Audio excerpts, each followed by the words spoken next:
Good morning students. बच्चों, पिछले video में हमने द्रौपदी स्वयंवर के बारे में पढ़ा। ठीक है, अब इस वीडियो में हम लोग इंद्रप्रस्थ के बारे में पढ़ेंगे। ठीक है, इंद्रप्रस्थ खांडवप्रस्थ का ही नाम बदल करके इंद्रप्रस्थ रख दिया गया था। तो अब हम आज हम लोग इस पाठ में इंद्रप्रस्थ के बारे में पढ़ेंगे।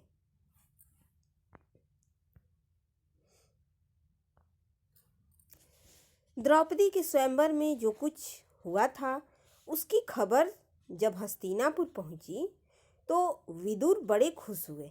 ठीक है, धृतराष्ट्र के पास दौड़े गए और बोले, पांडव अभी जीवित हैं। ठीक है, उन्होंने धृतराष्ट्र को यह खबर दी कि पांडव अभी जीवित हैं। राजा द्रुपद की कन्या को स्वयंवर में अर्जुन ने प्राप्त किया है। पांचों भाइयों ने विधि पूर्वक द्रौपदी के साथ ब्याह कर लिया है और कुंती के साथ वे सब द्रुपद के यहाँ कुशल से हैं। यह समाचार सुन करके धृतराष्ट्र जो है हर्ष प्रकट मतलब खुशी प्रकट करते हुए कहते हैं, भाई विदुर, तुम्हारी बातों से मुझे असीम आनंद हो रहा है। राजा द्रुपद की बेटी हमारी बहू बन गई है, यह बड़ा ही अच्छा हुआ। उधर दुर्योधन को जब यह बात मालूम होती है कि पांडवों ने लाख के घर की भीषण आग से किसी तरह अपने आप को बचा लिया और 1 बरस तक कहीं छिपे रहने के बाद अब पराक्रमी पांचाल राज की कन्या से ब्याह कर लिया है और अब वे पहले से भी अधिक शक्तिशाली बन गए हैं, तो उनके प्रति उसके मन में जो है ईर्ष्या की भावना और अधिक बढ़ गई। ठीक है, दबा हुआ बैर फिर से जाग उठा। दुर्योधन और दुशासन ने शकुनी को अपना दुखड़ा सुनाया। अब जब ये दोनों भाई सुनते हैं कि पांडव तो अभी जीवित हैं, तो जा करके सब कुछ शकुनी को बताते हैं। मामा, अब क्या करें? अब तो द्रुपद कुमार धृष्टद्युम्न और शिखंडी भी उनके साथी बन गए हैं। अब तो वो पहले से भी ज़्यादा ताकतवर हो गए हैं।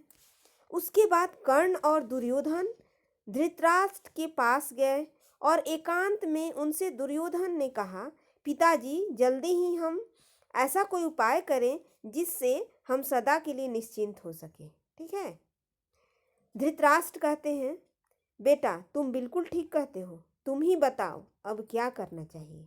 ठीक है, क्योंकि उनका तो जो उन्होंने षड्यंत्र रचा था वो तो विफल हो गया था, तो अब वो दूसरा उपाय सोचने में लगे हुए थे।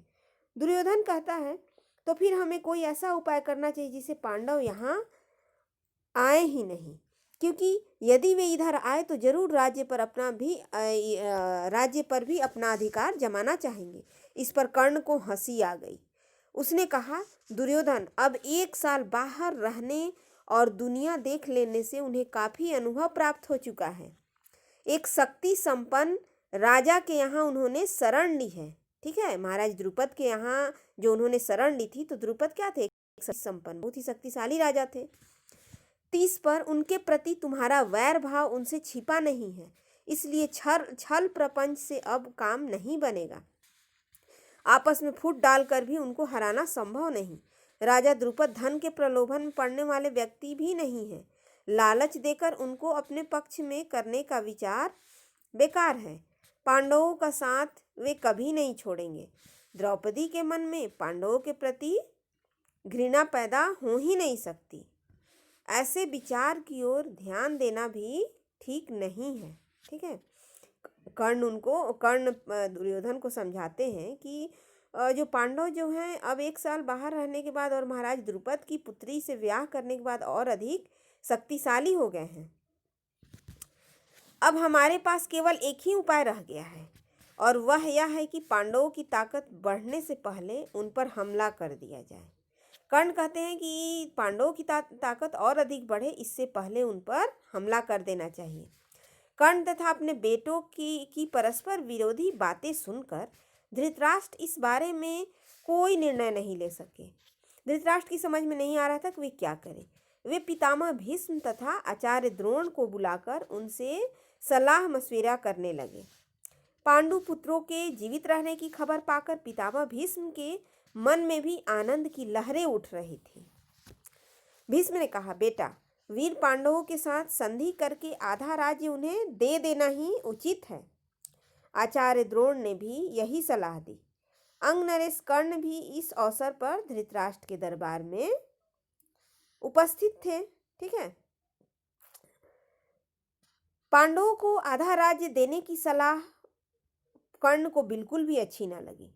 दुर्योधन के प्रति कर्ण के हृदय में अपार स्नेह था। ठीक है। उस प्रेम की वजह से जब ये कर्ण सुनते हैं कि पांडवों को आधा राज्य देने की बात हो रही है तो ये बात उन्हें पसंद नहीं आई। इस कारण द्रोणाचार्य की सलाह सुनकर उनके क्रोध की सीमा न रही। वह धृतराष्ट्र से बोला, राजन, मुझे यह देखकर बड़ा आश्चर्य हो रहा है कि आचार्य द्रोण भी आपको ऐसी कुमंत्रणा देते हैं। राजन, शासकों का कर्तव्य है कि मंत्रणा देने वालों की नीयत को पहले परख ले। मंत्रणा मतलब सलाह, फिर उनकी मंत्रणा पर ध्यान दे, अर्थात सलाह पर ध्यान दे। कर्ण की इन बातों से द्रोणाचार्य क्रोधित हो गरज कर बोले, दुष्ट कर्ण, तुम राजा को गलत रास्ता बता रहे हो। यह निश्चित है कि यदि राजा धृतराष्ट्र ने मेरी तथा पितामह भीष्म की सलाह न मानी और तुम जैसों की सलाह पर चले तो फिर कौरवों का नाश होने वाला है। ठीक है। द्रोणाचार्य कर्ण पर क्रोधित होते हुए कहते हैं कि अगर धृतराष्ट्र पितामह भीष्म और मेरी सलाह को नहीं मानेंगे तो अंत इसका क्या होगा? कौरवों का नाश हो जाएगा। इसके बाद धृतराष्ट्र ने धर्मात्मा विदुर से सलाह ली। विदुर ने कहा, हमारे कुल के नायक भीष्म तथा आचार्य द्रोण ने जो बताया है वही श्रेयस्कर है, मतलब सबसे अच्छा है। कर्ण की सलाह किसी काम की नहीं है। विदुर भी कहते हैं कि जो आचार्य द्रोण और पितामह ने सलाह दी है वही उचित है। अंत में सब सोच विचार कर धृतराष्ट्र ने पांडु के पुत्रों को आधा राज्य देकर संधि कर लेने का निश्चय किया और पांडवों को द्रौपदी तथा कुंती सहित सादर लिवा लाने के लिए विदुर को पांचाल देश भेजा। ठीक है। सब कुछ सोच विचार करने के बाद धृतराष्ट्र को भी ऐसा लगता है कि आधा राज पांडवों को दे देनी चाहिए। वो तुरंत विदुर को पांचों पांडव, कुंती और द्रौपदी को लेने के लिए पांचाल देश भेजते हैं। विदुर पांचाल देश को रवाना हो गए। पांचाल देश में पहुंचकर विदुर ने राजा द्रुपद को अमूल्य उपहार भेंट करके उनका सम्मान किया और राजा धृतराष्ट्र की तरफ से अनुरोध किया कि पांडवों को द्रौपदी सहित हस्तिनापुर जाने की अनुमति दे। विदुर का अनुरोध सुनकर राजा द्रुपद के मन में शंका हुई। ठीक है। उन्हें शक था क्योंकि एक बार जो दुर्योधन था तो वो क्या उनको मारने की कोशिश कर चुका था, इसीलिए द्रुपद के मन में शंका हो रही थी। उनको धृतराष्ट्र पर विश्वास न हुआ, सिर्फ इतना कह दिया कि पांडवों की जैसी इच्छा हो वही करना ठीक होगा। तब विदुर ने माता कुंती के पास जाकर अपने आने का कारण उन्हें बताया। कुंती के मन में भी शंका हुई कि कहीं पुत्रों पर फिर कोई आफत न आ जाए। विदुर ने उन्हें समझाया और धीरज देते हुए कहा, देवी, आप निश्चिंत रहें, आपके बेटों का कोई कुछ नहीं बिगाड़ सकेगा। वे संसार में खूब यश कमाएंगे और विशाल राज्य के स्वामी बनेंगे। आप सब बेखटके हस्तिनापुर चलिए। सभी को बिना किसी चिंता किए हस्तिनापुर जाने के लिए कहते हैं। आखिर द्रुपद राजा ने भी अनुमति दे दी और विदुर के साथ कुंती और द्रौपदी समेत पांडव हस्तिनापुर को रवाना हो गए। उधर हस्तिनापुर में पांडवों के स्वागत की बड़ी धूमधाम से तैयारियां होने लगी। जैसा कि पहले ही निश्चय हो चुका था, युधिष्ठिर का यथाविधि राज्याभिषेक हुआ और आधा राज्य पांडवों के अधीन किया गया।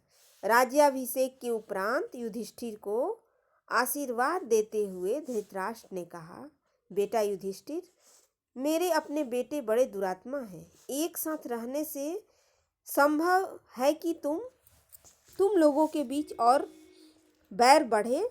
इससे अच्छा है कि तुम लोग अपना मतलब कि आधे आधे राज्य को लेकर सुखपूर्वक जीवन व्यतीत करो। कहते हैं कि इस कारण मेरी सलाह है कि तुम खांडव प्रस्थ को अपनी राजधानी बना लेना और वहीं से राज करना। खांडवप्रस्थ वह नगरी है जो पुरु, नहुस एवं ययाति जैसे हमारे प्रतापी पूर्वजों की राजधानी रही है।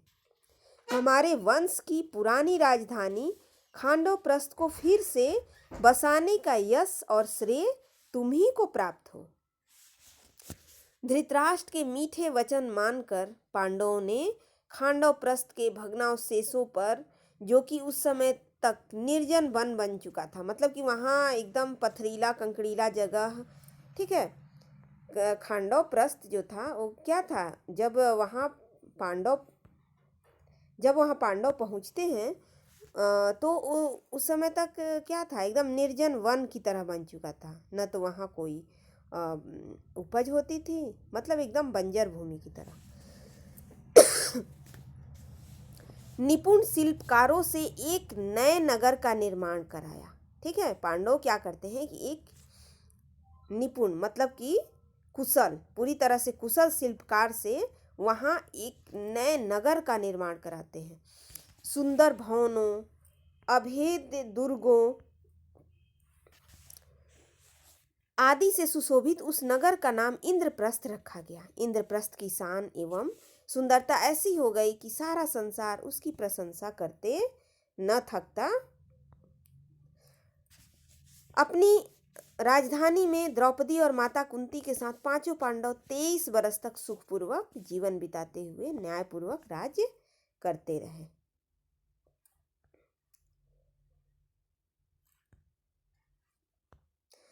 ठीक है बच्चों, तो ये पाठ आपका यहीं समाप्त हुआ। अभी तक के महाभारत में हम लोग क्या क्या पढ़े, तो ये जो द्रौपदी है उनका स्वयंवर हो चुका है, पांचों पांडवों का द्रौपदी के साथ ब्याह हो चुका है। और जब वो हस्तिनापुर आते हैं तो हस्तिनापुर राज्य को बांट करके खांडवप्रस्थ जो है वो पांडवों को दे दिया जाता है। और हस्तिनापुर में धृतराष्ट्र और उनके पुत्रों को दे दिया जाता है। उसके बाद जब पहुँचते हैं ये मतलब कि पांडव जब खांडवप्रस्थ पहुँचते हैं तो उस समय खांडवप्रस्थ की हालत कैसी थी, तो एकदम निर्जन वन की तरह था। ठीक है, लेकिन उस पथरीले कंकड़ीले जगह को भी उन्होंने एक सुंदर नगर का रूप दिया। और वहाँ पर वो सुखपूर्वक पांचों पांडव 23 बरस तक जीवन बिताए। ठीक है, और न्यायपूर्वक उन्होंने राज्य किया। ठीक है बच्चों, तो आगे के पाठ में अब हम लोग पढ़ेंगे जरासंध के बारे में। इस वीडियो को आप लोग ध्यानपूर्वक देखिएगा और जो भी प्रश्न दिए जा रहे हैं उनका उत्तर देने का प्रयास कीजिएगा। ठीक है, थैंक यू।